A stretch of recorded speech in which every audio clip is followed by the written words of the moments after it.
దేవుని యొక్క వాక్యంలోకి వెళ్దాం. 1వ తిమోతి పత్రిక 3వ అధ్యాయము 8వ వచనము నుండి 13వ వచనం వరకు చదివాం. అక్కడ పరిచారకుల యొక్క లక్షణాలు మనకు కనబడుతున్నాయి.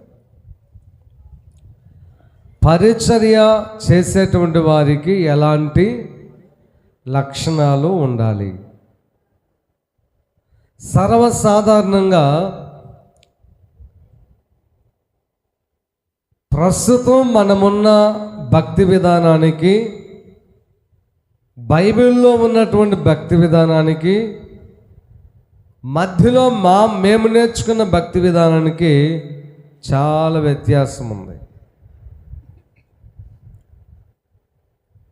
ఒక చిన్న ఉదాహరణ నేను మీకు చెప్తే మీకు అర్థమవుతుంది. చాలాసార్లు నేను చెప్పే ఉన్నాను. ఏసన్న అనేటువంటి ఆయన పాస్టర్ గారు ఒకప్పుడు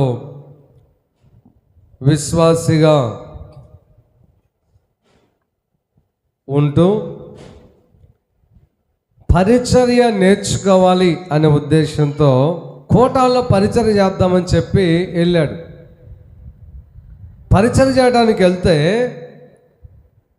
ఈయన తెలియకుండా అన్నంతన్న వెంటనే ఇస్తరాకు పట్టుకున్నాడంట. వెంటనే అక్కడున్న వాళ్ళు, బాయ్ ఎవరు నువ్వు అన్నారంట. అయ్యా, నేను ఇస్తరాకులు తీయడానికి వస్తున్నాను. ఇస్తరాకులు తీస్తావా, అంట్లు దోముతావా, అది ముఖ్యం కాదు. నీకు ఇస్తరాకులు తీయటం అనేది తక్కువగా కనిపించవచ్చేమో, కానీ దానికి ఒక అర్హత ఉండాలి. హల్లెలూయా. పరిచర్య చేసే వాళ్ళకి అర్హతలు ఉన్నాయి, లక్షణాలు ఉన్నాయి, వాక్యంలో ఉంది. మీ పాస్టర్ గారు ఎవరు? నువ్వు మారు మనసు పొందావా? నువ్వు రక్షణ అనుభవం ఉందా? విశ్వాసగా ఎంతకాలం ఉన్నావు? నీ గురించి ఒక మంచి సర్టిఫికేట్ అనేది వ్రాత రూపంగా కానీ మాట ద్వారా కానీ మీ పాస్టర్ గారు మాకు చెప్తే ఈ కోటాల్లో నీ చేత ఇస్తరాక తీపిస్తాం, పని చేపిస్తాం. లేదంటే పక్కన కూర్చో, వాక్యమును ప్రభులో అభివృద్ధి చెంది వెళ్ళిపో అన్నారంట. హల్లెలూయా. అసలైనటువంటి భక్తి అది. కానీ ఇప్పుడు అందుకు భిన్నంగా రివర్స్ అయిపోయింది. ఏంటది? కూర్చున్న వాళ్ళేమో గొప్ప, పనిచేసే వాళ్ళు తక్కువగా భావిస్తున్నారు. నీవు అసలు వాక్యానుసారంగా పరిచర్య చేయాలంటే ఎంతమంది ఆ యొక్క జల్లెడలో తేలిపోతారో, ఎంతమంది తేలిపోతారో తెలియదు. వాక్యమైనటువంటి జల్లెడలో నిన్ను పోసి ఈరోజు అలాగ ఊపినట్లయితే ఎంతమంది కింద పడిపోతారో, ఎన్ని రాళ్ళు తేలిపోతాయో మనకు అర్థం కాదు. నువ్వు అనుకుంటావు పరిచర్య అంటే అదేదో ఎవరో చేస్తారులే, అదేదో పని వాళ్ళేమో, లేకపోతే అది ఒక నామోషిగాను, లేకపోతే మేమెందుకు చేయాలనే భావనగాను మీకు అనిపిస్తుంది. ఒక మాట నేను చెప్పాలి, నీవు చేయకపోయినా, నీ బిడ్డల చేత చేయించకపోయినా, మీ అంత దరిద్రులు ఈ ప్రపంచంలో మరొకళ్ళు లేరు. నిజమైన దరిద్రత పరిచర్య చేయనటువంటి మీరే నిజమైన దరిద్రులు. హల్లెలూయా. ఖచ్చితంగా ఇది నిజం. ఇప్పుడు మీకు ఇబ్బంది కలిగిన ఒకరోజు అర్థమవుతుందని ఇప్పుడు ఇది చాలాసార్లు చెప్పాను. ఒకరోజు అర్థమవుతుంది. సరే, ఇంతకు పరిచర్య ద్వారా వచ్చే ఆశీర్వాదాలు ఏంటి? అవి చాలాసార్లు మీరు విన్నారు. దేవుడు అనుమతిస్తే మరోసారి చెప్తా. కానీ ఇంతకు పరిచర్య చేయాలంటే ఒక జల్లెడ ఉంది, వాక్యమైన జల్లెడ, ఒక తూర్పార ఉంది, ఒక చాటం ఉంది. ఆ చాటలో బట్టి తూర్పార పడితే నీకు అర్హత ఉందో లేదో చూద్దాం. హల్లెలూయా. ఇప్పుడు ఉదాహరణ, పాటలు పాడటం లెక్క ప్రకారంగా పరిచర్యలో భాగం. అది అందరికీ అసలు పాట పాడటం అనేది అసలు లేదు, అస్సలు లేదు అవకాశం. నేను కూడా లేదు. అది నాన్న అలవాటు చేశాడని చెప్పి, నాన్న ఇక్కడ మిమ్మల్ని నడిపించాడు, దాన్ని ఎందుకు పోగొట్టాలనే ఉద్దేశంతో నేను వచ్చిన తర్వాత దాన్ని అవలంబించాను. లెక్క అయితే అది లేదు. మారు మనసు పొందిన తర్వాత కొన్ని రకాల పరీక్షలు వాళ్ళు నెగ్గిన తర్వాత వారు బలిపెట్టి మీద నిలబడి పాటలు పాడాలి. పాటలు నడిపించేటువంటి సేవా పరిచర్య అదొక భాగం వాక్యానికి ముందు. హల్లెలూయా. ఇప్పుడు క్రొత్తగా వచ్చిన వాళ్ళు పాడుతున్నారు. ఒక అమ్మాయి పాడుతుంది పాట, స్తుతి గానమ స్తుతి. మాడికేసి కొట్టేవాడిని, కాకపోతే మన ఊరు కాదు కాబట్టి నేను ఆగా. నువ్వు పాడుతుంది దైవ సంబంధమైన పాట, దేవుని దూతలకు లేని భాగ్యం నీకు దొరికింది. నువ్వు దైవభక్తితో పాడాలి, తర్వాత ఏకాగ్రతతో పాడాలి. ఆ పాట నీకు అనుమతించుకుంటా, అన్వయించుకుంటా నువ్వు పాడుతూ ఉండాలి. హల్లెలూయా. నువ్వు జోకులు వేసుకుంటా, మాట్లాడుకుంటా, నవ్వుకుంటా, సైగలు చేసుకుంటా పాడావంటే ఏంటి? దయ్యం పట్టింది. ఆ క్రొత్త రకం దయ్యం. విపరీతమైన కోపం వచ్చింది నాకు. ఎదురే కూర్చున్నా, కాకపోతే మన ఊరు కాదు, చూసి మెలకని ఉన్నాను. హల్లెలూయా. తర్వాత వాద్యములు వాయించడం ఒక భాగం, మందిరాన్ని ఓడ్చడం ఒక భాగం. ఏదన్నా కార్యక్రమాలు జరిగేటప్పుడు నీ వంతుగా ఆ కార్యక్రమానికి వంట మొదలుకొని వడ్డించేదాకా, ఇస్రాకలు తీసేదాకా, లేక దేవుని నామాను తవ్వడం, ఎత్తడం, మోయడం అంత పరిచర్యల భాగమే. హల్లెలూయా. అయితే దానికి ఖచ్చితంగా అర్హత అనేది ఉండాలి. 8వ వచనంలో రాయబడతా ఉంది, మొట్టమొదటిగా అలాగుననే పరిచారకులు మాన్యులై ఉండవలెను. హల్లెలూయా. మాన్యులు అంటే మర్యాద పొందదగిన వారు, మర్యాద ఇచ్చువారు. అంటే ఆ పరిచయం చేసే వ్యక్తులను చూసిన వెంటనే మిగతా వాళ్ళకి గౌరవం వచ్చేటట్లుగా వాళ్ళ ప్రవర్తన, వాళ్ళ మాట, వాళ్ళ విధానం ఉండాలి. ఉదాహరణ, నేను పరిచర్య చేస్తా, నేను మీకు వడ్డిస్తున్నా. వడ్డించేటువంటి నా మీద మంగమ్మకి ఎవరికైనా గౌరవం రావాలి. ఎలాగంటే అక్కడ కొంచెం వేసుకుని తినండి, ఇంకొంచెం ఏమంటారా, తినో, వేసుకో, కొద్దిగా వేసుకో కావాలా. ఇదేమన్నా రాక్షసువే? ఇది నువ్వు రాక్షసువే? మన బిడ్డలు వాళ్ళందరూ పరిచర్య చేస్తున్నావు, నువ్వు వడ్డించే పరిచర్య చేస్తున్నావు. నిన్ను చూడగానే గౌరవం రావాలి. అన్న మాకు వడ్డిస్తున్నాడు, అన్న కొంచెం వేయండి చాలా అన్నాడు. అన్న బాగా వడ్డిస్తాడు, బాగా మాట్లాడతాడు. మా పెరుగు కొంచెం వేసుకోమ్మా, సరిపోతుందా? తిను, మంచిగా తిను, మళ్ళీ అడుగు, నేస్తా. చాలే, కొద్దిగా తిను, మిగిలిద్దేమో, తినలేని అంత పని చేస్తున్నాక చెయ్యి. నువ్వు పరిచర్య చేయడానికి నువ్వు తగవు, నువ్వు మానుకో. దైవ మందిరములో దేవుడు చూస్తుండగా, దేవుని పోలికలో ఉన్న బిడ్డలకు దేవుని రక్తం చేత కడగబడిన జనాంగానికి వడ్డించేటప్పుడు అలాగ నన్ను ప్రవర్తించేది, అలాగ నన్ను మాట్లాడేది. కొంతమంది ఇదిగా బిస్కెట్ బ్యాగ్ తీసిన అర్థం ఏంటి? ఒళ్ళు ఏమన్నా దేవుని చేత శిక్షించబడటానికి ఏమన్నా రకరకాలుగా ఉందా? మర్యాదగా వడ్డించడం చేత కదా. మాన్యులై ఉండవలెను. తీసుకునే వాళ్ళు కూడా పీక్కుంటారేంది? తగదు. ఇదేమన్నా 2 చేతులు ప్రసాదం, అది దేవుని నామమున ప్రార్థించబడినటువంటి అమూల్యమైన అర్పణ. ఒకరి రక్తం, అది కష్టపడి సంపాదించి నా ప్రభు కోసం నేను ఇవ్వాలనే ఉద్దేశంతో వాళ్ళు ఇష్టపూర్వకంగా ఇచ్చినటువంటి ఆ యొక్క డబ్బుతో కూడినటువంటి అర్పణ. అది బిస్కెట్ అయినా సరే, ఇంకేదైనా సరే, అది ఇట్లా విసిరేయకూడదు. కాయ అయినా, బిస్కెట్ అయినా దగ్గరికి వెళ్ళి ఆ వ్యక్తి నీకన్నా తక్కువ, ఎక్కువ, లేక మురికిగా ఉన్నారా, శుభ్రంగా ఉన్నారా, నీకు అనవసరం. అలాంటప్పుడు మానుకో పరిచయం. గౌరవించి దగ్గరికి వెళ్ళి చేతుల్లోకి అన్నం వడ్డించేటప్పుడు మనిషి ముఖాన్ని చూడొద్దు, దేవుని ముఖాన్ని చూడు. హదీసు వడ్డించేటప్పుడు నీ బంధువులకు ఒక టైపు, నీ కులస్తులకు ఒక టైపు, లేకపోతే చదువుకున్న వాళ్ళకి ఒక టైపు, మోటోళ్ళకు ఒక టైపు. జాగ్రత్త. నీవు మాన్యత లేనటువంటి మొదటి లక్షణమే నీలో లేదు. నువ్వు పరిచర్య చేయడానికి తగవు. ఇస్త్రాకు తీసేటప్పుడు తీసుకో అనకూడదు. అందరు ఇస్త్రాకు తీసేటట్టయితేనే నువ్వు వంగు, లేకపోతే ప్రశాంతంగా పక్కనకు వచ్చి. ఎవరు నిన్ను బలవంతం చేయట్లేదు. ఎవరు తీసేంత ఆ దీనత్వం లేదనుకోండి, ఎవరి ఇస్త్రాకు వాళ్ళు తీసుకుని ప్రొక్తనియమమైన ఒకటి నేర్పిస్తా కానీ ఇలాంటి గర్వపోతుల ద్వారా పరిచర్యను పాడు చేయడం మాత్రం నాకు ఇష్టం. హల్లెలూయా, హల్లెలూయా. కాబట్టి పరిచారకులకు ఉండవలసిన మొదటి లక్షణము చెప్పాలి, మాన్యత. ఇతరులకు మర్యాద ఇవ్వాలి. నిన్ను చూసి కూడా అంటే నిన్ను గౌరవించే విధంగా నీవు కూడా ఎదుటి వారి మనసులో స్థానం సంపాదించుకోవాలి. హల్లెలూయా. స్తోత్రం చెప్పండి ఒకసారి, ఇంకా గట్టిగా స్తోత్రం చెప్పండి.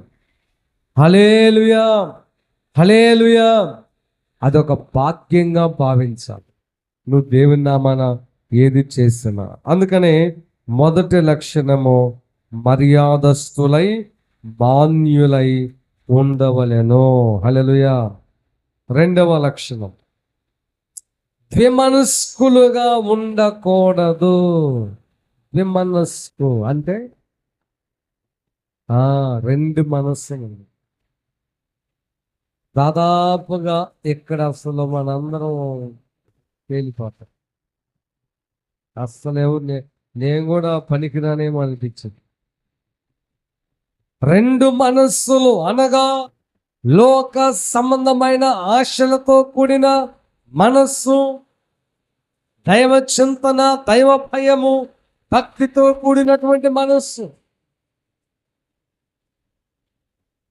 దీనత్వముతో కూడినటువంటి మనస్సు, గర్వముతో కూడినటువంటి మనస్సు, పరిశుద్ధమైనటువంటి అలవాట్లతో కూడిన మనస్సు, అపవిత్రమైన అలవాట్లతో కూడిన మనస్సు. కాబట్టి ప్రియమైన దేవుని బిడ్డలారా, మీరు పరిచర్య చేయాలనుకుంటే విమనస్సు ఉండకూడదు. హల్లెలూయా, హల్లెలూయా. అందుకని యాకోబు పత్రికలోకి మనం వచ్చినట్లయితే ఒక మాటను మనం చూద్దాం. యాకోబు పత్రికలో 4వ అధ్యాయము 9వ వచనాన్ని చదువుదాం. వ్యాకులపడుడి, 8వ వచనం. దేవుని యొద్దకు రండి, అప్పుడు ఆయన మీ యొద్దకు వచ్చును. పాపులారా, మీ చేతులను శుభ్రము చేసి కొనుడి. మనస్కులారా, చూసారా, రెండు మనసులు కలిగినటువంటి వారికి చెప్పాలి, వారి హృదయము కలుషితమై ఉంటుందంట. కలుషితం అవుతుంది. కాబట్టి ప్రియమైన దేవుని బిడ్డలారా, మీరు ఎవరైనా సరే రెండు మనస్సులు ఉంటే నువ్వు దేవుని పరిచర్యకు పనికిరావు. యాకోబు పత్రిక 1వ అధ్యాయము 7వ వచనాన్ని మనం చదువుదాం. అట్టి మనుష్యుడు విమనస్కుడై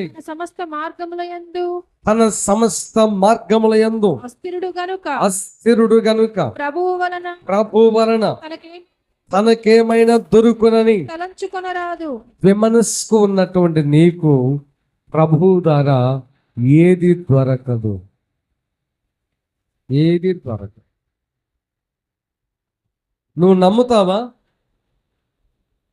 నువ్వు ఒక అధికారి అయి ఉండి నీ దగ్గర పనిచేసేటువంటి ఒక వ్యక్తి రెండు రకాల మాటలు, రెండు రకాల ఆ మనస్తత్వం, స్వభావాన్ని ప్రదర్శిస్తూ ఉంటే నువ్వు నమ్ముతావా? అరే ఈయన నమ్మకూడదురా బాబు, నా దగ్గర ఒక మాట మాట్లాడతాడు, అక్కడ పోయినాక ఇంకో మాట మాట్లాడతాడు. నా దగ్గర ఒకలా ఉంటాడు, బయటకు పోయిన తర్వాత మరోలా ఉంటాడు. కాబట్టి వద్దు, ఈయన నమ్మి ఏ బాధ్యత ఇవ్వకూడదు అని ఒక మనుష్యుడిగా, ఒక అధికారిగా, ఒక యజమానిగా నీవే అప్రమత్తంగా ఉంటే మరి దేవుడు, సృష్టికర్త అయిన ఆ దేవుడు విమనస్సు కలిగిన నీకు ఎందుకు శ్రేష్టమైనటువంటిది ఇస్తాడు. హల్లెలూయా. నువ్వు ఏదైతే అడుగుతావో అది నీకు దొరకదు. విమనస్సుకుంటే ఖచ్చితంగా దొరకదు. అందుకనే ప్రియమైన దేవుని బిడ్డలారా, పరిచారకులు ఒకటి మాన్యులుగా ఉండాలి, రెండవది ద్విమనస్సు, అంటే ద్విమనస్సు ఉండకూడదు, రెండు మనస్సులు ఉండకూడదు. ఇది చాలా చాలా ఇంపార్టెంట్. అంటే దీనికి మరొక పేరు ఏంటంటే అర్థం, మీరు ఊసరవెల్లి చూసారా? ఊసరవెల్లి అమ్మా, ఇంకా అదే ద్విమనస్సు అంటే. పరిస్థితులను బట్టి రంగులు మార్చే మనస్తత్వం, సందర్భాన్ని బట్టి మాటలు మార్చే విధానం, వ్యక్తులను బట్టి ప్రవర్తించేటువంటి విధానం. అంటే స్థిరమైనటువంటిది ఏది ఉండదు. ఇలాంటి ద్విమనస్సు నీలో ఉన్నట్లయితే నువ్వు ఎప్పటికీ దేవుని కోసము విలువైన వ్యక్తిగా ఎదగలేవు. రెండోది, దేవుని ద్వారా నీకేమి కూడా దొరకదు. అర్థమవుతున్న వాళ్ళు స్తోత్రం చెప్తారు. హల్లెలూయా. కాబట్టి పరిచారకుల యొక్క లక్షణాలలో మాన్యులుగా ఉండాలి, విమర్శ కలిగి ఉండకూడదు. మూడవది, మిగుల మద్యపానాశక్తి అలవాటు ఉండకూడదు.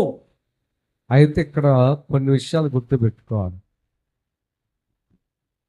ఇశ్రాయేలీయులకు ద్రాక్షారసము త్రాగటం అనేది అన్నములో మనం కూరేసుకొని తినటం ఎలాగో వాళ్ళకి అలా అలవాటు హనోకు దగ్గర నుంచి, నోవహు దగ్గర నుంచి అలవాటు.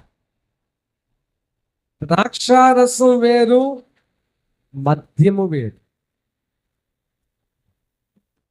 ద్రాక్షరసం అంటే ద్రాక్షరసమే.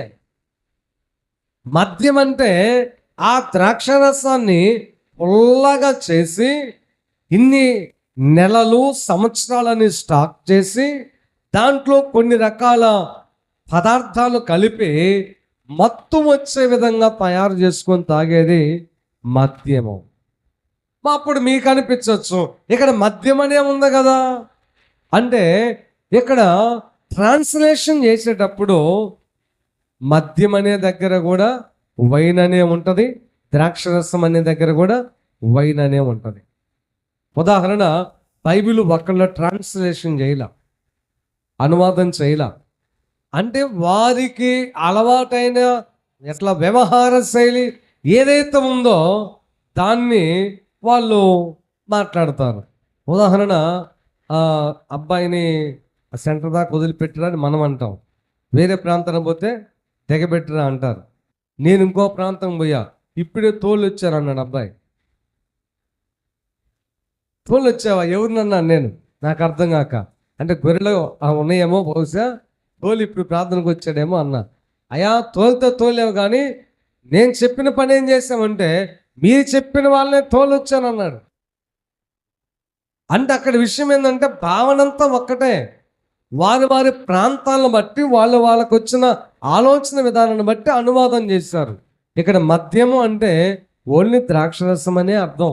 హల్లెలూయా. కాబట్టి ద్రాక్షరసమైన, తేనైనా, ఏదైనా ఎక్కువ తాగకూడదు, అది మంచిది కాదు. స్తోత్రం చెప్పండి అర్థమైన వాళ్ళు. ఇక్కడ మిగుల మద్యపాన శక్తి అంటే ద్రాక్షరసం కూడా ఎక్కువగా త్రాగితే అది క్షేమం కాదు, అది ఆరోగ్యానికి మంచిది కాదని ఇక్కడ అర్థం. అంటే తగు మాత్రం తాగండి అంటే రియల్గానే ద్రాక్షరసం. ఇప్పుడు నేను మీకు ఇస్తున్నానా పల్లారాధన, ఆ ద్రాక్షరసమే. మీరు ఎప్పుడైనా జ్యూస్ పాయింట్ దగ్గర తాగుతున్నారా? ఆ ద్రాక్షరసమే.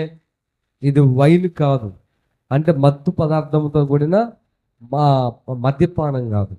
కాబట్టి అర్థం చేసుకోవాలి. హల్లెలూయా.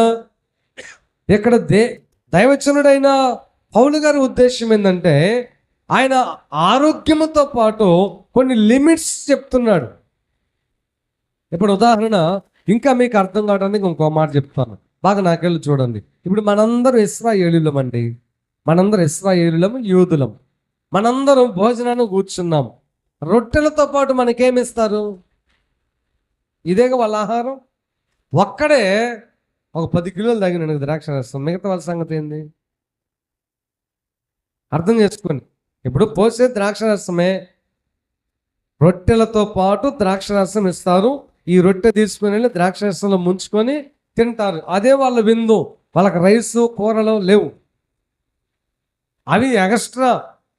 అయితే ఇప్పుడు మిగుల మద్యపాన శక్తి అంటే ఎక్కువగా మీరు ద్రాక్ష రసం తాగబాకండి. ఎక్కడ పోయినా కొంత లిమిట్గా తాగండి. నువ్వు అక్కడవే తాగితే మిగతా వాళ్ళకి ఎలాగా అనేది అక్కడ ఉద్దేశం. హల్లెలూయా. ఎందుకంటే వాళ్ళు ఎవరు చెప్తున్నాడు ఇవన్నీ?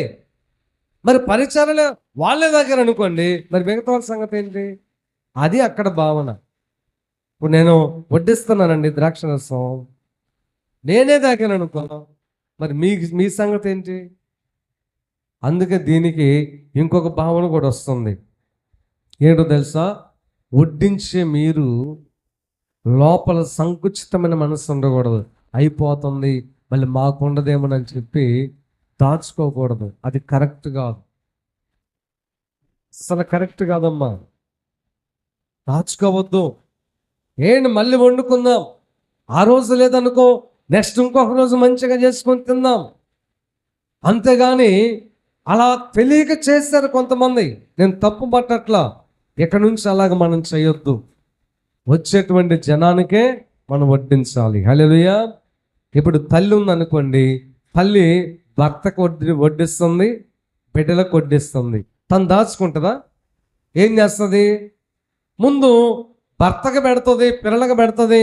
వాళ్ళతో పాటు కొంతమంది నువ్వు కూడా తిని మాతో అని అంటే వాళ్ళతో పాటు తింటుంది.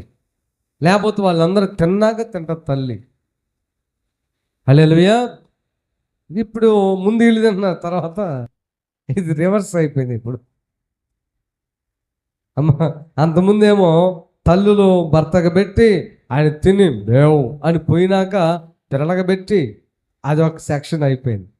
కొంత నాగరికత వచ్చిన తర్వాత భర్తని పిల్లల్ని పెట్టి వాళ్ళందరికి పెట్టి వాళ్ళందరి వ్యవహారం ఆ రోజు విషయాలన్నీ మాట్లాడుకొని నాన్న గురించి పిల్లల గొప్పగా చెప్పి పిల్లల అవసరతల తండ్రికి చెప్పి తర్వాత ఇంట్లో అవసరతలో ఇరుగు పొరుగు వారి గురించి తల్లి బోధించి అది ఒక సెక్షన్. ఆ తరం అయిపోయింది.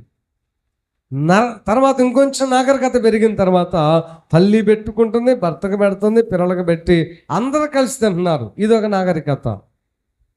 ప్రస్తుతం ఈ 3 పోయినాయి, ఇంకొకటి వచ్చింది. ఏంటది? మీరు అనుకున్నదే ఏంటో చెప్పండి. మీరందరూ అవలంబించేదే. హల్లెలూయా. ఫస్ట్ మీరే లేడీస్ ఫస్ట్ అని చెప్పి మరీకి మీరు తిన్న తర్వాత మిగిలితే భర్తకి, ఇంకేమైనా మిగిలితే పిల్లలకి, లేకపోతే ఆర్డర్ పెట్టుకో అన్నారు. వద్దు, అవే బాగున్నాయి. ఈ 3 ఏదైనా బాగానే ఉంటుంది. స్తోత్రం చెప్పండి. హల్లెలూయా. హల్లెలూయా. సందర్భం వచ్చింది కాదు చెప్తున్నాను. నేను ఇప్పటికి కూడా నేను ఒక్కడిని తింటాను, నాకు అలవాటు లేదు. ఇప్పటికి కూడా లేదు, అసలు లేదు. మేము కొన్ని సంవత్సరాలు వెస్లీ దాదాపు కొంచెం స్కూల్కి అట్ట పోయేదాకా కూడా ఒక ప్లేట్లోనే తిన్నాం. మేము చాలా సంవత్సరాలు ఒక ప్లేట్లోనే తిన్నాం కలుపుకొని. ఆ తర్వాత పిల్లడు ఎక్కువ వచ్చిన తర్వాత 2 ప్లేట్లు అయిపోయినాయి. అయితే కలిసే తిన్నాం. ఇప్పుడు కూడా కలిసే తింటాం. నేను తినిపోయినాక ఆమె తింటాం, లేకపోతే ఆ ముందు తిన్నాక నేను తింటాం. ఇది మేము ఇంతవరకు చేయలా. నేను లేనప్పుడు, నేను ఏదైనా అరిసి రావడం లేట్ అయితే తినమన్నప్పుడు అప్పుడేదో, కానీ మాకు అది లేదు ఆ సెక్షను. ఆ దేవుడి దయ వల్ల. హల్లెలూయా. హల్లెలూయా. మీరు కూడా అబ్బాయిలో మీరు కూడా నేర్చుకోవాలి. ఒక భర్త అంటే బావుబావని కుక్కలాగో ఏదో దానిలాగా అరవటం కాదు పిల్లల మీద. వాళ్ళు కూడా మీ జీవితంలో ఒక భాగమని భావించి మీరు ఏదైతే తింటున్నారో ఆ రుచులు అభిరుచులు నీ భార్య నీ బిడ్డలు కూడా తినాలి. స్తోత్రం చెప్పని అర్థమైన వాళ్ళు. కాబట్టి పరిచారకుల యొక్క లక్షణాలలో ఒకటి మాన్యులై ఉండవలెను, రెండు ద్విమనస్కులుగా ఉండకూడదు, మూడు ఎక్కువగా ద్రాక్షరసం తాగేటువంటి ఆ అలవాటు అనేది మానుకోవాలి, అది కూడా తగదు. నెక్స్ట్ దుర్లాభమును అపేక్షించువారు దుర్లాభమును అపేక్షించువారై ఉండక. హల్లెలూయా. నెక్స్ట్ పాయింట్, దుర్లాభమును అపేక్షించువారై ఉండక. ఇప్పుడు నాతో పాటు మీరు పరిచయం చేస్తున్నారండి, బాగా అర్థం చేసుకోండి. రొట్టెలు పెడుతుంటారు, బీఫ్ పెడతారు, చికెన్ పెడతారు, తర్వాత లెగ్ పీసులు ఇచ్చేవాళ్ళు తెస్తారు, ఫ్రూట్స్ పెట్టే వాళ్ళు పెడతారు, బట్టలు ఇచ్చే వాళ్ళు ఇస్తారు, కానుక ఇచ్చే వాళ్ళు ఇస్తారు, ఇంటికి పంపించే వాళ్ళు పంపిస్తారు. మీరు పరిచర్యతో నాతో పాటు ఉంటా, మీకు అపేక్ష రాకూడదు, అపేక్ష రాకూడదు. అందుకే పరిచారులకు పెద్ద ప్రమాదం అది. అందుకే తీసుకోకూడదు కొన్నిసార్లు. దానికి రివర్స్లో వ్యతిరేకతలు ఉంటాయి, అవమానాలు ఉంటాయి, బూతులు తిడతారు. ఒక్కోసారి మంచం ఉంటుంది, ఒకసారి మంచం ఉండదు, ఒకసారి ఉంటుంది, ఇంకోసారి తిండి ఉండదు. కాబట్టి మాన్యులై ఉండాలి, విమనస్కులాగా ఉండకూడదు, మిగులు మద్యపాన శక్తి ఉండకూడదు, దుర్లాభమును అపేక్షించువారుగా ఉండకూడదు, ఆశ రాకూడదు. ఇలాంటి ఆశ వస్తే నీలో త్యాగం తగ్గిపోయింది. మాతో పాటు వచ్చినప్పుడు మాకు వచ్చేటువంటి అర్పణలు, ఈవులు, ఇంట్లో సమృద్ధి పరిచయం చేస్తాను, చూస్తావు. చూసిన తర్వాత వామ్మో ఇన్ని వస్తున్నాయా, నేను ఇవ్వకపోతే ఏమైంది అనేటువంటి భావన మొదట నీకు కలుగుతుంది. రెండోసారి వ్యసనం వచ్చేస్తుంది. మూడోసారి ఇచ్చే వాళ్ళను పరిచయం చేసుకుంటావు, నీ వైపు మళ్ళించుకోవడానికి ప్రయత్నం చేస్తావు. లాస్ట్ డేంజరస్ ఆ యొక్క పీరియడ్ ఏదంటే ఆ స్టేజ్, నీవు వాళ్ళకి బ్యాడ్ చెప్పి ఈ యొద్దులే చాలా ఉన్నాయి అనే పరిస్థితికి వస్తావు. అందుకని పరిచయం చేసే వాళ్ళకి ఇదొక ప్రమాదం. పరిచయం చేసే వాళ్ళు మొట్టమొదట వ్యతిరేకులు అవుతారు దైవజనులకు, మొట్టమొదట వాళ్ళే వ్యతిరేకులు అవుతారు. అందుకని చాలా జాగ్రత్తగా ఉండాలి. ఒకవేళ నువ్వు మంచిగా ఉన్నావా, మోషే తర్వాత నాయకుడయ్యాడు చూసావా యెహోషువ, అంతటి వాళ్ళు అవుతారు. మీరు కాపాడుకునే విధానాన్ని బట్టి ఉంటుంది. హల్లెలూయా. అవునా కదా? ఇప్పుడు ఒకప్పుడు కష్టానికేగా ఫలితం అనిపించేది. మేము ఒకప్పుడు కష్టానికేగా బలిపీఠం మీద కూడా ఎప్పుడో పాత బట్టలు వేసుకొని క్రొత్త సంవత్సరంలో యేసు ప్రభు పుట్టినరోజు కూడా ఆరాధన చేసిన సందర్భాలు ఉన్నాయి. నేను చేసిన సందర్భాలు ఉన్నాయి, మా ఫ్యామిలీ చేసిన సందర్భాలు ఉన్నాయి. సూసాన గురించి గుర్తులేదు నా మట్టుకు. మరి అవన్నీ నేను మళ్ళీ చెప్పాల్సిన పనిలా, అంత దుర్భర జీవితం అనుభవించాం మేము. మరి దానికి జీతం ఇవ్వడా యేసయ్య ఒకరోజు? ఆ జీతం మేము కోసేటప్పుడు మాతో పరిచయం చేసే మీరు దెబ్బతింటారు. హల్లెలూయా. దెబ్బతింటారు. కొంతమంది 10 రూపాయలు ఇస్తారు కానుక, కొంతమంది 100 ఇస్తారు. అదే స్టెప్పు నా జేబులు పట్టనంత ఇచ్చిన వాళ్ళు కూడా ఉంటారు. కానీ పక్కన మీరుంటే దెబ్బతింటారు. మీరు అందరూ ఉంటారు, పేదవాళ్ళు ఉంటారు, ధనికులు ఉంటారు, కొంతమంది గౌరవించే వాళ్ళు ఉంటారు, కొంతమంది గౌరవించిన వాళ్ళు ఉంటారు, కొంతమంది బాగా క్లోజ్ మూమెంట్ ఇచ్చేవాళ్ళు ఉంటారు, కొంతమంది ఉంటారు అలా, అది వాళ్ళకున్న ఆప్యాయత. అది కొంతమంది ఆడపిల్లలు ఉంటారు, వాళ్ళు తండ్రిలాగా భావిస్తారు. అసలు తండ్రి ఇంకా నాకు మా నాన్న కూడా వద్దు, వాళ్ళ క్లోజ్ మూమెంట్ ఎవరుగా ఉంటుంది. అవన్నీ నువ్వు చూసావనుకో దెబ్బ వచ్చేసి అపార్థాలు వచ్చేస్తాయి, అపార్థాలు వస్తాయి. హల్లెలూయా, హల్లెలూయా. కాబట్టి ప్రియమైన దేవుని బిడ్డలారా, దానితో పాటు గౌరవం కూడా మీకు దక్కి, దుర్లాభం వచ్చేసింది, దురాశ వచ్చేసింది. గౌరవం వస్తుంది, మాకేసిన ఆ పీట అది మీకేస్తారు, మాకేసినటువంటి ఆ యొక్క మా కుర్చీలు మీకేస్తారు, మాతో పాటు భోజనం మీకు కూడా పెడుతుంటారు. మీకు ఆటోమేటిక్గా వచ్చేసింది, ఆ స్థానం నాకు కూడా అయితే బాగుండేమో. చూసారా? అందుకనే దుర్లాభాపేక్ష మీరు కలిగి ఉంటే పరిచర్యకు పనికి రారు. హల్లెలూయా, హల్లెలూయా. దుర్లాభాపేక్ష కలిగిన పరిచారకుని పేరు బైబిల్లో ఒకటి చెప్పండి, మీ అందరికి తెలుసు కానీ ఆలోచన చేయండి. గెహాజీ. గెహాజీ మనసంతా దేని మీద ఉంది? ఎలీషా ప్రార్థన మీద ఉందా? ఎలీషా భక్తి మీద ఉందా? ఎలీషా ఎంత కష్టపడ్డాడో ఆలోచన చేశాడా? ఎలీషా నిద్రలేని రాత్రులు ఎన్ని గడిపాడో అదేమన్నా నేర్చుకున్నాడా? ఎలీషా ఎంత త్యాగపరుడో అది నేర్చుకున్నాడా? ఎలీషా ఏమేమి వదిలిపెట్టి దేవుని రాజ్యం కోసం వచ్చాడో అదేమన్నా నేర్చుకున్నాడా? అవేమి నేర్చుకోకుండా ఎలీషాకు వచ్చే ఆదాయం మీదే దృష్టి పెట్టాడు. హల్లెలూయా, హల్లెలూయా. ఎలీషా దెబ్బతినలేదు కానీ దుర్లాభాపేక్ష కలిగిన గెహాజీ కుష్టి వ్యాధి కలిగిన వాడయ్యాడు. నష్టం వస్తుంది, శాపం వస్తుంది. నేను చాలా అప్డేట్ అవుతున్నాను ఇప్పుడు.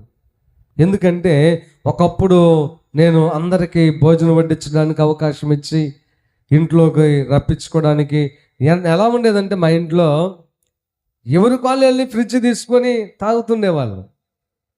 బెడ్రూమ్లోకి ఎలా పడితే అలా వచ్చేవాళ్ళు. అమ్మ ఈ చీర బాగుందమ్మా మాకు కావాలని తీసుకొని పోతుండేవాళ్ళు. ఇంట్లోకి వెళ్ళి భోజనం కూరలు అన్నీ వేసుకొని వండుకొని తిని అట్లా బోలెడంతమంది. మేము దాన్ని హ్యాపీగా సంతోషంగా భావించాం. ఎందుకంటే ఎంత స్వతంత్రం, ఇచ్చిన వాళ్ళే, ప్రేమించిన వాళ్ళే, బిడ్డల తర్వాత వాళ్ళే కదని చెప్పి ఏమనే వాళ్ళం కాదు. తర్వాత వాళ్ళు అంత చేసి కూడా భయంకరంగా గాయపరిచిన సందర్భాలను బట్టి ఇంకా అప్డేట్ అవ్వాలి. అది కాదు, వేరే విధంగా నడిపించాలనుకొని ఒక వాక్యం అనేటువంటి దాంట్లోకి వచ్చాం. హల్లెలూయా. అంతకుముందు వాక్యం కాదనన్ను, అప్పుడు తండ్రి బిడ్డల స్థానంలో ఉన్నాం. అది గారాభం స్థాయిలోకి వెళ్ళిపోయింది. దాని తర్వాత ఇంకోటి ఏం ఆలోచన చేస్తానంటే, నేను అందరితో ఫ్రీగా ఉండాలి. రెండోది, ఈ లోకం నుంచి ఏం చేసిపోతామలే కాబట్టి అనుభవించని వాళ్ళనే, అట్లా ఉండేది. కానీ అనుభవించి తిని త్రాగి మళ్ళీ మమ్మల్ని బ్యాడ్గా భావించి నేను నిందలేసి ఆ తర్వాత మొఖానే తిట్టి ఇంకా అది చెప్పే కాదు. ఈ మోసగాడు అని తిట్టినా సంతోషమే, కానీ తిట్టిన చేతిని ఏమిచ్చావంటే చాలా బాధ అనిపించింది. హల్లెలూయా, హల్లెలూయా. అలా ఒకళ్ళిద్దరిని మీరేది అనుకోబాకండి. చాలా మందిని చూసాను నేను. ఇదొక్క సంఘం అనుకోబాకండి. నేను ఎన్నోసార్లు చూశాను అలాంటి వాళ్ళని. అర్థమైందా? హల్లెలూయా. అందుకనే గుర్తుపెట్టుకోనండి, అలాంటి ఆ ధన ఏంటది, ఆ దుర్లాభాపేక్ష అనేది నీలో ఉంటే నీవు పరిచర్యకు తగవు. అదేదన్నా ఉంటే నువ్వు దేవుని సన్నిధిలో సరి చేసుకొని వదిలేసేయి. అలా ఉండకూడదని. ఇప్పుడు ఉదాహరణ, తెనాలి రామలింగడ కథల్లో ఒక కథ ఉంది. ఏమిటా కథ అంటే, రాజుగారు చెప్పాడంట, బాయ్ రేపు అందరు తీసుకొచ్చి పాలు పోయాలని. ఇక అది తెలుసుగా మీకు. వాడు అనుకున్నాడంటే అంతమంది పాలు పోస్తే నేను ఒక్క నీళ్ళు పోస్తే ఏమైందిలే, ఆయన అన్న పాలు ఏం చేసుకుంటాడు ఈ రాజు, మరి అంత ఇది కాకపోతే అని చెప్పి ఇటు తీసుకొచ్చి నీళ్ళు పోసాడు. ఇలాంటి తెలివి కదా అందరిది. తీరా రాజుగారు చూసేలాగే మొత్తం నీళ్ళే ఉన్నాయంట, పాలు లేకుండా. అట్లాగే ఎవరికి వాళ్ళే చాలా వస్తున్నాయేమో అదేదో ఇదేదో ఎవరికి వాళ్ళు అనుకుంటే తీరగా మిగిలేదు పాలే, ఆ నీళ్ళే. హల్లెలూయా. ఏమున్నది అక్కడ? ఇది దుర్లాభాపేక్ష. హల్లెలూయా, హల్లెలూయా, హల్లెలూయా. ఆత్మ సంబంధమైనటువంటి మనస్సు కోల్పోయినటువంటి వ్యక్తులకు దుర్లాభాపేక్ష మనస్సు వస్తుంది. పరలోక సంబంధమైన మనస్సు కోల్పోయినటువంటి వాళ్ళకి దుర్లాభాపేక్ష మనస్సు వస్తుంది.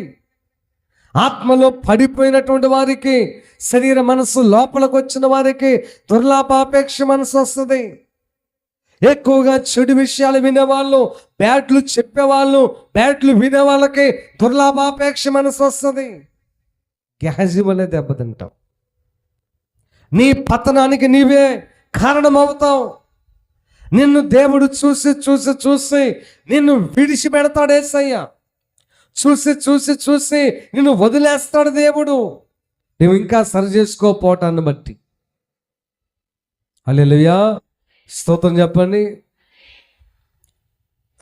కాబట్టి పరిచయం చేసేటువంటి వాళ్లకు దుర్లాభాపేక్ష అనేది ఉండకూడదు.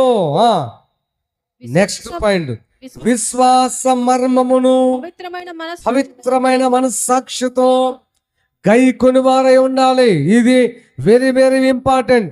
విశ్వాస మర్మం అంటే దైవజనుడు ఏదైతే చెప్తాడో అది పవిత్రమైన మనస్సుతో నీవు అంగీకరించాలి, దాన్ని అవలంబించాలి.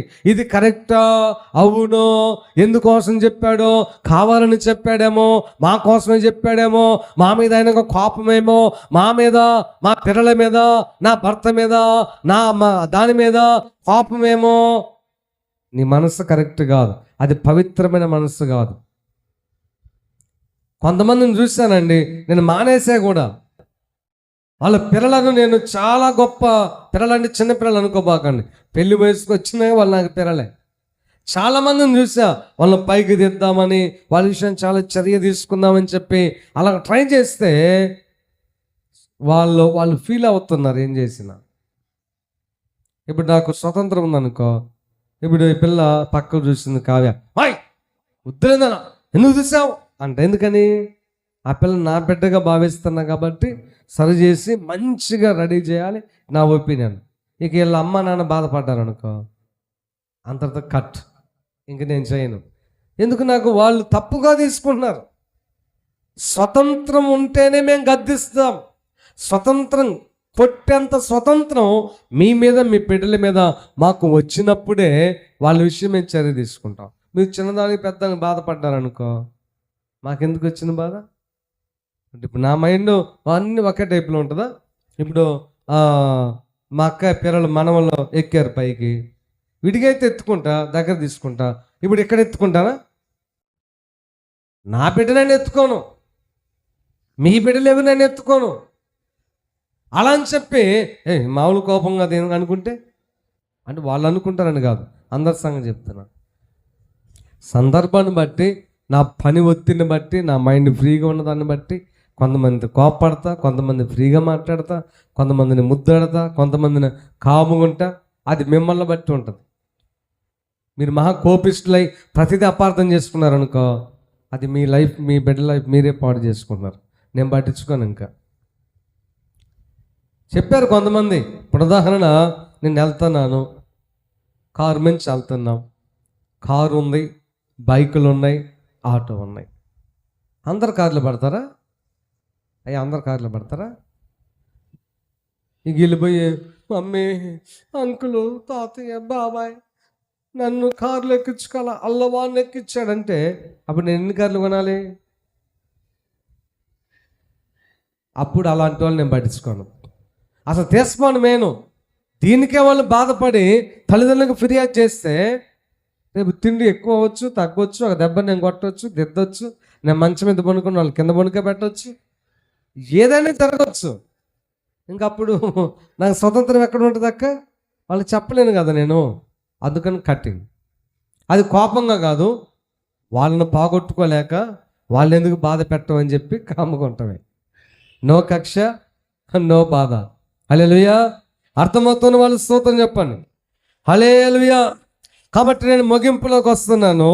ఎలాగుండాలంటే పరిచారకులు విశ్వాస మర్మం ఏదైనా దైవజనుడు నీకు చెప్పినప్పుడు వాక్యానుసారంగా ఇలా ఉండాలి, వాక్యానుసారంగా అలా ఉండాలి, ఇలాగ మీరు అల్లరి చేయకూడదు, అలాగ క్రమంగా ఉండాలి, ఇలాగ మీరు చేయాలన్నప్పుడు దానిలో తప్పుని వెతికి నీవు అలాగ మాట్లాడటం, అలాగ ప్రవర్తిస్తే నువ్వు విశ్వాసిగా తగవు.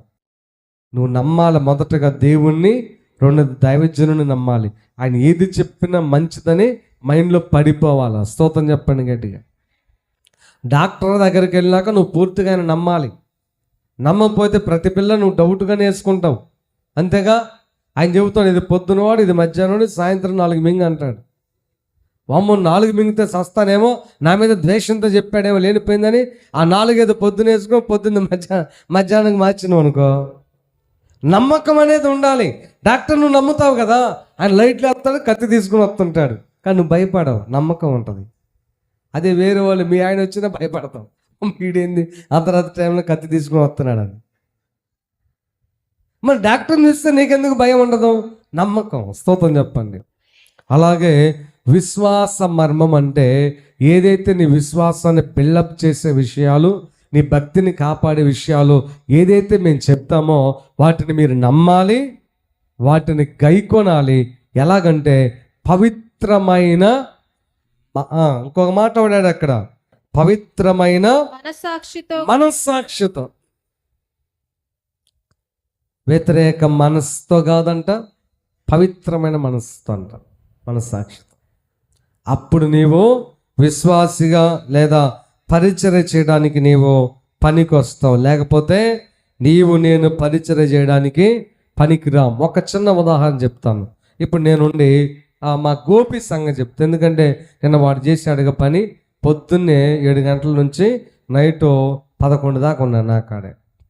అప్పుడు వాడిని పిలిచి, రే నువ్వు ధన్యుడురా, నువ్వు ధన్యురాలివి, ఈరోజు చేసిన పరిచర్యకి పరలోకంలో గొప్ప బహుమానం నీకు వస్తుంది అన్నాను అనుకో.